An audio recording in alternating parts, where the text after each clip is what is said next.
أعوذ بالله السميع العليم من الشيطان الرجيم بسم الله الرحمن الرحيم وبه نستعين وصلى الله على سيدنا محمد وعلى آله الطيبين الطاهرين اللهم صل على محمد وعلى محمد وعجل فرجهم.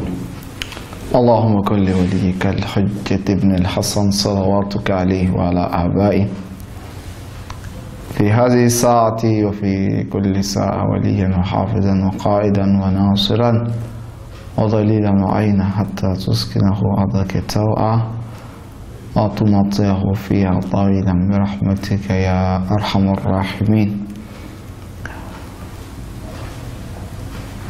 Au nom d'Allah, le tout miséricordieux, le très miséricordieux, Père et bénédiction sur le nombre de ses créatures de son prophète Mohammed sallallahu alayhi wa sallam, sa sainte famille, ses frères, ses compagnons et celles qui se font savoir jusqu'au jour de la résurrection. Alors, dans notre précédent cours, nous parlions de l'infaillibilité des prophètes de manière générale. Et nous disions que l'infaillibilité pourrait être traitée sur à peu près 4 points ou 4 dimensions, c'est-à-dire l'infaillibilité dans la réception et la transmission de la mission, le fait de recevoir et de transmettre. Il y a l'infaillibilité également dans l'application de la législation de la charia. Il y a l'infaillibilité dans les actes ordinaires ou bien les affaires ordinaires, n'est-ce pas, du prophète. Alors, est-ce que le prophète est infaillible dans ces actes-là ou pas? Nous avons dit que l'infaillibilité, c'est la possibilité ou la capacité de s'en éloigner des interdits et de faire, n'est-ce pas, les actes ordonnés par Allah subhanahu wa ta'ala. En fait, c'est une capacité que l'être humain a, quand bien même qu'il a la possibilité de désobéir. C'est-à-dire que tu as la possibilité de désobéir, mais tu ne désobéis pas. Tu as la capacité d'obéir à Allah subhanahu wa ta'ala, mais tu ne désobéis pas. Tu as la capacité. C'est pas comme si Allah subhanahu wa ta'ala t'a obligé, n'est-ce pas, de le faire. Dieu n'oblige pas un prophète à l'obéir, ou bien, comme on appelle, obliger un prophète à ne pas le désobéir. C'est pas cela. Il a la capacité. Il ne désobéit pas, mais il a la capacité de désobéir, mais il ne désobéit pas. Et nous avions également dit que cette conception d'infaillibilité, c'est un degré élevé de la croyance. C'est un degré élevé, n'est-ce pas, de la taqwa, de la crainte d'Allah subhanahu wa ta'ala. C'est un niveau élevé de la crainte. Et nous avons dit que l'être humain est plus ou moins infaillible. Donc, on pourrait te demander de faire quelque chose, tu refuses. Pourquoi? Parce que tu connais leurs conséquences. Quelle qu'en soit la manière dont ils vont t'obliger à faire l'acte, tu refuseras, n'est-ce pas, de le faire. Est-ce qu'il y a des versets coraniques qui soutiennent cela, qui soutiennent que le saint prophète Mohammed sallallahu alayhi wa sallam, où le prophète est immunisé contre l'oubli, immunisé contre, n'est-ce pas, le mensonge, ou bien infaillible dans la transmission du message, dans la réception et la transmission du message ou non? Lorsque nous venons dans la sourate du Djinn, versets 26 à 28, Allah subhanahu wa ta'ala nous dit ceci: Alimul ghaybi fala yuzhiru ala ghaybihi ahadan illa man irtada min rasulin fa innahu yasluku min bayni yadayhi wa min khalfihi rasadan liya'lama an qad ablaghu risalati rabbihim wa ahata bima ladayhim wa ahsa kulla shay'in adada. Dans le Saint-Coran, la traduction est ainsi: car c'est lui qui connaît les réalités suprasensibles. C'est les réalités occultes, suprasensibles qui n'est pas sensible. Il ne dévoile ces réalités occultes ou suprasensibles à personne, sauf à celui qu'il agrée comme prophète. Donc, voilà des trucs occultes qu'Allah subhanahu wa ta'ala octroie à qui? À des personnes qu'il agrée comme prophète.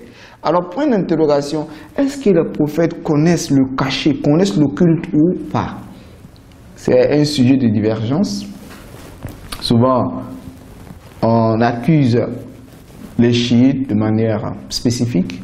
Tantôt, on accuse les soufites de dire que les awliya ou bien les prophètes connaissent, n'est-ce pas, le cachet. Alors, ils disent que le cachet est exclusif à Dieu. Nous disons non, le cachet n'est pas exclusif à Allah subhanahu wa ta'ala. Dieu est celui-là même qui connaît le cachet sans condition, de manière absolue. De manière absolue, c'est Dieu qui connaît le cachet. C'est Dieu qui connaît l'occulte. N'est-ce pas? Par contre, les prophètes, les imams et les simples personnes pourraient connaître l'occulte, mais par la volonté d'Allah subhanahu wa ta'ala. Il n'y a pas de shirk, il n'y a pas d'associationnisme là-dedans. Dis non, Dieu connaît le cachet, l'être humain également connaît le cachet, donc c'est comme si l'être humain a pris la place de Dieu, ou bien on associe l'être humain à Dieu. Non. Isa alayhi salam dit que lui donne la vie. Mais qui donne la vie? C'est Dieu. C'est pas Dieu qui donne la vie? Bien sûr. Mais Isa dit que je donne la vie. Mais il n'a pas le pouvoir ou bien pas la volonté d'Allah subhanahu wa ta'ala. Donc, lorsque nous disons que les imams connaissent le cachet parce que c'est Dieu qui les a donné la possibilité. Lorsque nous disons que le prophète connaît le cachet parce que c'est Dieu qui lui donne, n'est-ce pas, cette possibilité de connaître le culte ou le cachet. On voit des personnes, il y a des sages personnes même qui peuvent nous donner, n'est-ce pas, des réalités sur le cachet. Mais pourquoi les imams souvent s'en passent de donner d'autres réalités? Parce qu'il y a un système, comme vous le savez, on appelle ça système de Al-Bada. L'imam Ali alayhi salam a dit, il dit, n'eût été l'existence d'un verset dans le Saint-Coran, lui il allait dire aux gens, informer les gens de ce qui s'est passé avant, ce qui se réalise et ce qui se réaliserait. Yamhullah ma yasha wa yusbit.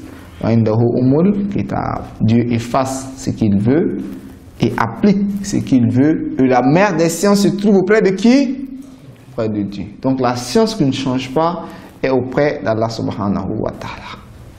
Donc c'est Dieu qui donne la capacité à ces imams-là de comprendre. Donc dire que les imams connaissent le cachet, oui, ils connaissent. Est-ce que ce n'est pas d'eux-mêmes? Non. Qui les a donnés? C'est Allah subhanahu wa ta'ala. Quelqu'un pourrait poser la question de savoir, alors si Dieu les a donné la connaissance du cachet, pourquoi est-ce qu'il ne nous a pas donné également la connaissance du cachet, l'occulte? Donc on ne peut pas dire que les imams sont plus supérieurs, on ne peut pas dire que les prophètes sont supérieurs, parce que Dieu les a donné une chose que il ne nous a pas donné. Alors pour tentative de réponse, c'est pour dire que, nous pouvons dire ainsi que Allah subhanahu wa ta'ala, quand il te donne une science, quand il te donne un privilège, c'est en fonction de ce privilège qu'il te juge. Dieu a donné des privilèges au saint prophète. Le jour de la résurrection, Dieu va le juger en fonction de ces privilèges-là. Nous aussi, le pouvoir que nous avons, la capacité que nous avons, c'est en fonction de ça qu'Allah subhanahu wa ta'ala va nous juger. Dieu ne pourrait en aucun cas nous juger selon la justice du saint prophète. Sinon, pourquoi Dieu m'a créé et m'a donné l'intelligence? Et les animaux n'ont pas d'intelligence? Ou bien, les animaux diront, mais pourquoi Dieu a créé l'homme en tant qu'être humain? Il a donné la raison et nous, il ne nous a pas donné la raison. Oui, donc Dieu, selon ce qu'il t'a donné, c'est en fonction de ça, il te juge.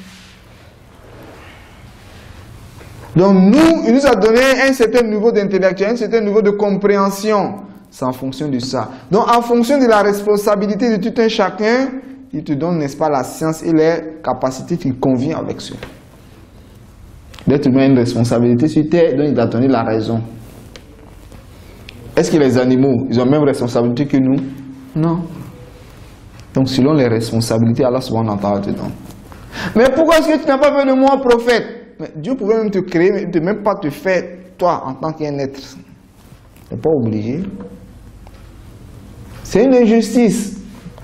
Une injustice, c'est quelque chose qui te convient, c'est quelque chose qui te vient de droit. Qui t'a dit que l'existence, tu devrais vivre même? Qui t'a dit que tu devrais vivre? Et l'injustice, c'est quoi? C'est quand on ne donne pas à qui de droit son droit.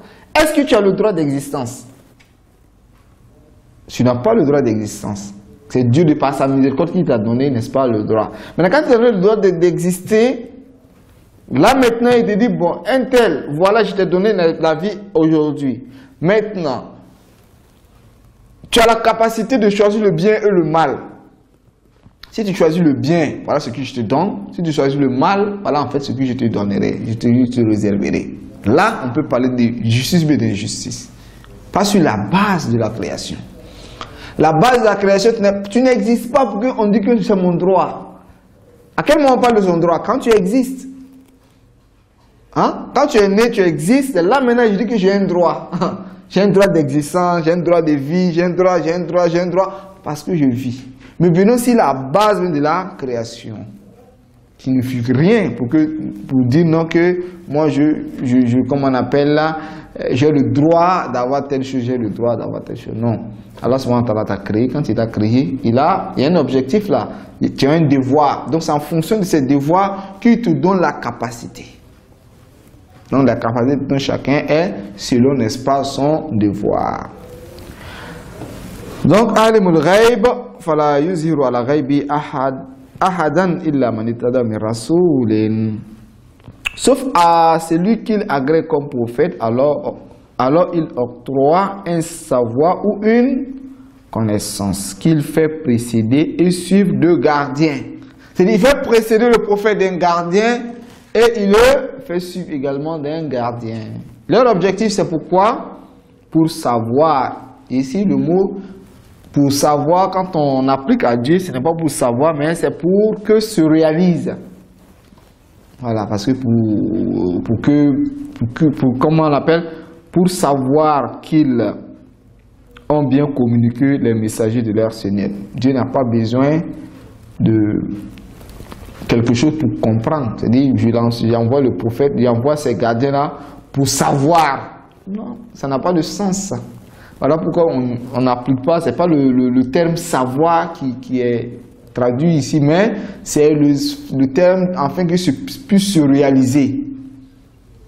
Que puisse se réaliser. Comme les savants du tafsir, n'est-ce pas, le disent donc, pour savoir les prophètes ont bien communiqué les messages de leur Seigneur, ils embrassent de sa science ce qu'ils ont par devant eux et dénombrent toutes choses.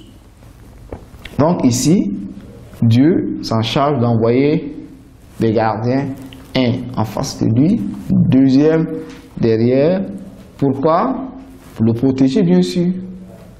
Ou bien, c'est pour le protéger afin qu'il puisse bien transmettre, n'est-ce pas, le message. Donc, ça fait une unanimité entre chiites et sunnites que le prophète, quand il, dans la réception, ne fait pas d'erreur, dans la transmission également, il ne fait pas d'erreur. C'est-à-dire, il ne ment pas, il n'oublie pas quand il reçoit et quand il veut transmettre.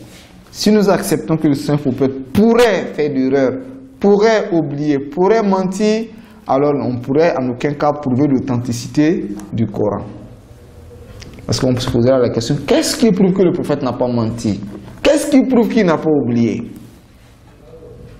Donc, il faudrait que nous nous basons sur cela pour que beaucoup de... Il y a en fait une réponse sur l'authenticité du Saint-Coran. Quelle est la preuve de l'infaillibilité? Pourquoi un prophète devrait être infaillible? Premièrement, c'est ce qu'on appelle en arabe al-wusouk, la quiétude. Avoir une quiétude et avoir, comme on appelle ça, être sûr de quelqu'un. Vous savez que Une personne, quand elle vient t'informer, te donne des informations, comme nous avons dit concernant le Saint-Coran, elle vient te dire que je viens de Dieu. Alors que celui-ci pourrait mentir, celui-ci pourrait oublier, celui-ci pourrait faire des erreurs. Alors qu'est-ce que la raison dit? La raison dit qu'est-ce qui prouve que celui-ci ne fait pas d'erreur? Qu'est-ce qui prouve que? Donc il n'y a pas de certitude. J'aimerais croire en lui, c'est vrai, mais qu'est-ce qui prouve que celui-ci n'est pas en erreur? Parce que tant que ça existe en moi, en aucun cas je pourrais l'accepter pleinement. Je vais l'accepter, mais avec le doute. L'être humain, naturellement, il a le doute. Donc, le prophète devrait être une personne infaillible, afin que ceux-là même qui le suivent aient, n'est-ce pas, une certitude. Une quiétude, en fait. C'est comme j'avais dit la fois dernière. Quand on est avec un chauffeur, et ce chauffeur, nous ne sommes pas sûrs de sa capacité, de son habilité. Alors, est-ce que nous aurons une quiétude quand on est avec lui? On dit non, c'est possible qu'il fasse d'accident. Parce qu'on regarde dans son palmarès, on dit mais lui, il a fait 50 accidents. Durant peut-être 20 ans, il a fait 50 accidents. Maintenant, voilà une autre personne, lui, 50 ans ou 60 ans, il n'a jamais enregistré d'accident. Ou bien du moins, il a fait qu'un seul accident. 50 ans, ou bien 20 ans, il a fait 50 accidents. Non, nous, on ne voyage pas avec celui-ci. Même si on voyage avec lui, il n'y a pas de quiétude. Alors, si on nous propose une personne, on dit non, celui-ci, dans sa palmarès, il n'a jamais enregistré d'accident. Tu dors bien, tu n'as pas peur. Par contre, celui qui a fait 50 accidents durant 20 ans, quand tu es avec lui-même, quand tu dors, du coup, tu te réveilles. Quand tu dors, tu te réveilles. Pourquoi? Parce qu'il n'y a pas cette quiétude-là. Donc, un prophète devrait être une personne infaillible afin que l'être humain puisse avoir, n'est-ce pas, la quiétude en le suivant. Pour ne pas qu'il y ait du doute. Peut-être il ment, peut-être il a oublié. Cela pourrait, n'est-ce pas, arriver. Ça, c'est le premier élément. Deuxième élément est que l'objectif du prophète, c'est quoi? Quand le prophète vient, il vient pour éduquer les gens. Il vient pour nous enseigner. Il vient nous dire, ne mentez pas. Dites la vérité. Ayez un bon comportement. Alors, si le prophète vient nous dire d'être bien, de respecter les parents, d'avoir un bon comportement, et il nous donne les secrets mais pour ne pas oublier, n'est-ce pas? Le prophète souvent nous donne, n'est-ce pas, comment on appelle, des secrets, n'importe quel prophète pourrait dire, bon, lis tel verset, lis telle incantation pour avoir, n'est-ce pas, l'intelligence, ou bien, il y a beaucoup de ce genre de trucs qui existent, n'est-ce pas? Toi, un prophète qui vient nous dire, et puis nous constatons que non, lui, son comportement, ce n'est pas ça. Est-ce que l'éducation pourrait marcher? Effectivement que non. Parce qu'un prophète, quand tu viens, oui, tu viens nous éduquer de par la parole, mais de par ton comportement également. Un éducateur n'est pas seulement une personne qui vient dire, faites ce que je dis, mais ne faites pas ce que je fais. Car ce n'est pas un éducateur. Un éducateur, c'est quoi? C'est lui qui dit, faites ce que je dis, et faites ce que je fais. Ou du moins, faites ce que je dis et faites ce que je me force de faire. Parce qu'une personne, comme les éducateurs, souvent, ce n'est pas tout ce que nous disons que nous faisons. À moins que tu sois un prophète infaillible. Tu pourrais dire aux gens de respecter les parents, de se sentir respecté, parler le bien, tout ça. Mais souvent, tu tribues, souvent, tu fais souvent des erreurs. Nul n'est infaillible. Si ce n'est pas, n'est-ce pas, le prophète. Nous autres, nous pourrons dire aux gens de faire quelque chose, eux, souvent faire le contraire. Mais comment? Ce n'est pas à 90 degrés, ce n'est pas à 100 degrés. Tu dis aux gens de faire ceci, et toi-même, tu fais, n'est-ce pas, le contraire. Oui, souvent tu peux dire aux gens, faites ceci, mais souvent peut-être à 1%, à 2%, ou à 3%, tu peux ne pas respecter tes principes. Oui, c'est vrai. Parce que une personne, quand tu veux éduquer les gens, c'est quoi? Tu dis, je vous enjoins, je vous conseille, et moi-même, dans les prières de Jumu'ah, c'est comme ça on dit, aussi comme ibadallah, wa nafsi bitaqwallah. Il dit, je vous ordonne, vous et moi. C'est pas seulement vous, mais c'est quand je viens faire la prédication, d'abord c'est moi, personne, et ensuite vous. Et cela, les imams d'Ahl Bayt, le saint prophète Mohammed sallallahu alayhi wa sallam, ils nous disent qu'à chaque moment, eux, ils n'ont jamais demandé aux gens de faire quelque chose de noble, sans pour autant être les premiers à l'entreprendre. C'est-à-dire quand le saint prophète vient nous dire de respecter les parents, c'est-à-dire que lui est la première personne à respecter ses parents. Quand il dit de respecter ses voisins, il est la première personne à respecter ses voisins. Il dit, je ne fais pas parmi nous celui-là même qui dort rassasié alors que ses voisins sont affamés. Il ne fait pas partie de nous. Donc, qu'est-ce que cela voudrait dire? Le prophète lui-même devrait être la première personne à venir aux petits soins de ses voisins. Donc, l'éducation, ce n'est pas seulement verbal, mais c'est verbal et action. C'est théorie et pratique. Donc, si nous constatons un prophète qui nous appelle à être bien et lui-même fait le contraire, celui-ci n'est pas un prophète. Donc, un prophète devrait être infaillible. Pourquoi? Parce que l'infaillibilité fait partie de quoi? Des règles de l'éducation. Le règle de l'éducation. Parce que quand tu viens dire aux gens dans la société, respecter, prier, respecter Dieu, respecter temps, et toi-même tu ne fais pas, c'est comme si tu es en train de donner un libre coup aux gens, n'est-ce pas, de faire la même chose. Cela m'amène à l'histoire qui dit un jour que une personne aveugle vient chez le prophète Mohammed sallallahu alayhi wa sallam, la sourate Abasa, et le saint prophète Mohammed sallallahu alayhi wa sallam, voyant les personnes les richards, les personnes les nobles, alors il a délaissé l'aveugle et il est allé vers, n'est-ce pas, les riches.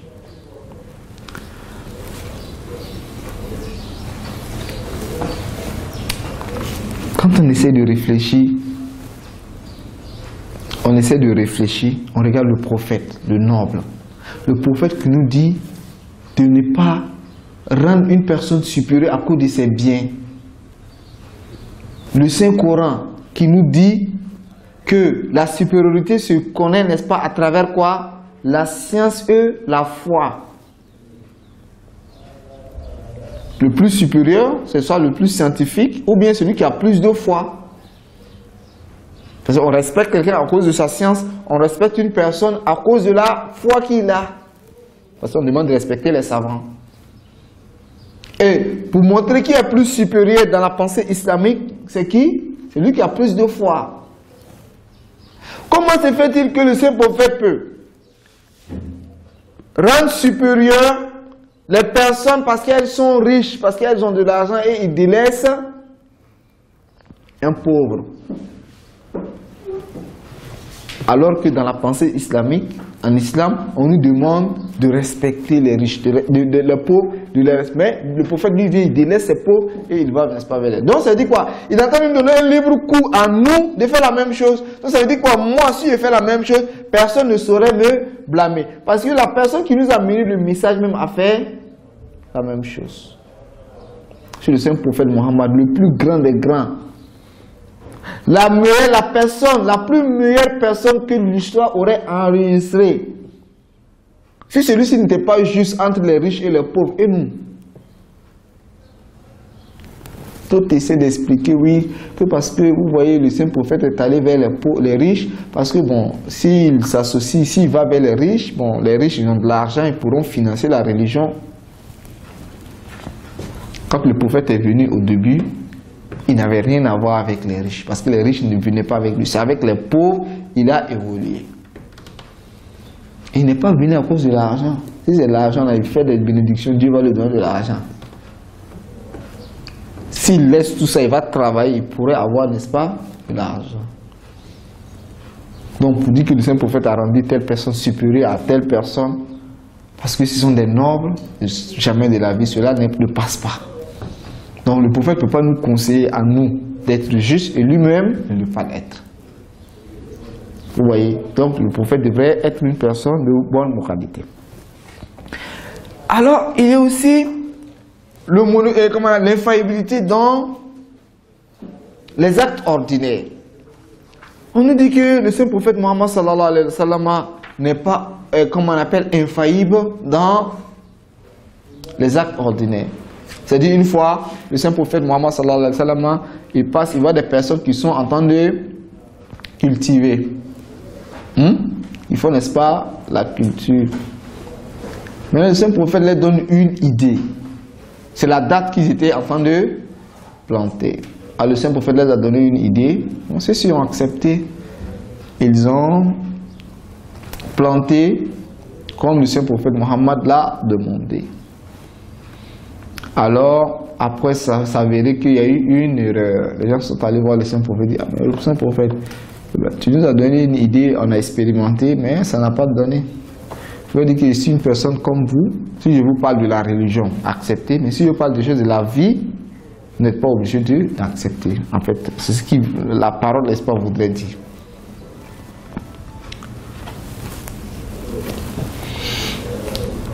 Donc, ici, on dit le prophète a un aspect de sa vie spirituelle et à sa vie, comme on a physique ou bien la vie ordinaire. Mais, si le saint prophète Mohammed, dans sa vie spirituelle, il est comme dans sa vie spirituelle, il est quoi? Il est sage là. C'est pas ce qui a été dit. Et dans sa vie ordinaire, il est sage. Comme on le dit, il est sage. Bien avant, tout le monde le sait qu'il est sage.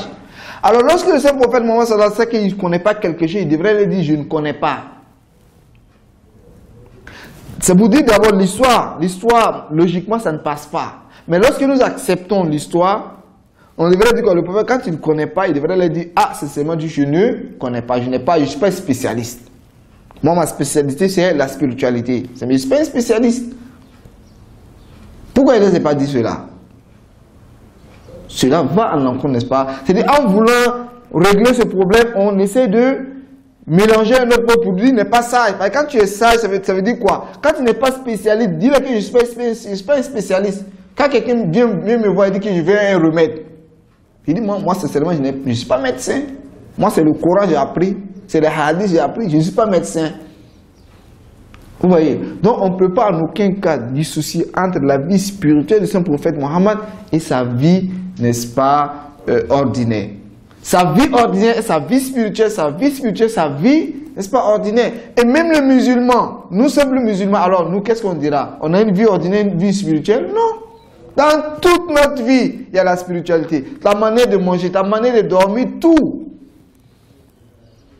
Et on prend le saint prophète Mohammed comme exemple. Est-ce que le fait de manger, c'est une vie spirituelle? Mais actuellement, on parle. On nous dit mais que le prophète mangeait avec 2 doigts, il mangeait avec 3 doigts, il mangeait avec 4 doigts. Ça, c'est une vie spirituelle. C'est une vie ordinaire. Mais cette vie ordinaire ne peut pas se dissocier de la vie spirituelle. Et actuellement, on nous dit que le prophète a un pantalon sauté. Actuellement, on détermine le musulman par le pantalon. Oui, car ton pantalon, mais ton vêtement qui traîne mais qui ne traîne pas. Porter le vêtement, c'est une vie spirituelle, mais c'est une vie ordinaire. Effectivement, c'est une vie ordinaire. Le saint prophète, voilà la manière qu'il dormait, que c'est une sunna. Là, quand on parle de sunna, on parle de spiritualité. Donc, on ne peut pas dissocier entre la vie ordinaire du saint prophète Mohammed et la vie spirituelle. Alors aussi, il y a une question sur le fait d'oublier du saint. Est-ce que le saint prophète peut oublier ou bien il ne peut pas oublier? Parmi les éléments Ahlul Bayt, alayhi salam, il y a un grand savant qu'on appelle Cheikh Sadouk et son professeur Mohammed ibn Hassan ibn Walid. Et ils disent que oui, c'est possible que le saint prophète Mohammed oublie. C'est-à-dire qu'il pourrait oublier dans la prière.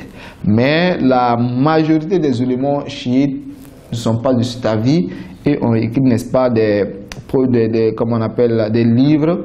Et ils ont eu des preuves pour, comment on appelle, mettre en cause la vision de Cheikh Sadouk. Alors que Cheikh Sadouk, ce n'est pas une petite personnalité dans la pensée islamique. Pourquoi est-ce que je dis cela? Pour que si demain on nous dit qu'une grande personnalité chiite comme Cheikh Sadouk a dit que le saint prophète pourrait oublier dans la prière, mais pourrait oublier qu'on puisse savoir que cela existe. Dit non, cela n'existe pas. Non, ça existe. Mais est-ce que c'est vérifié? Dans la pensée chiite, c'est des éléments chiites, cela n'est pas vérifié. Et pour terminer, quand on parle de al-isma, qui est l'infaillibilité n'est pas à l'opposé de la volonté. C'est pas comme si quand une personne est infaillible, il n'a pas la volonté. Non.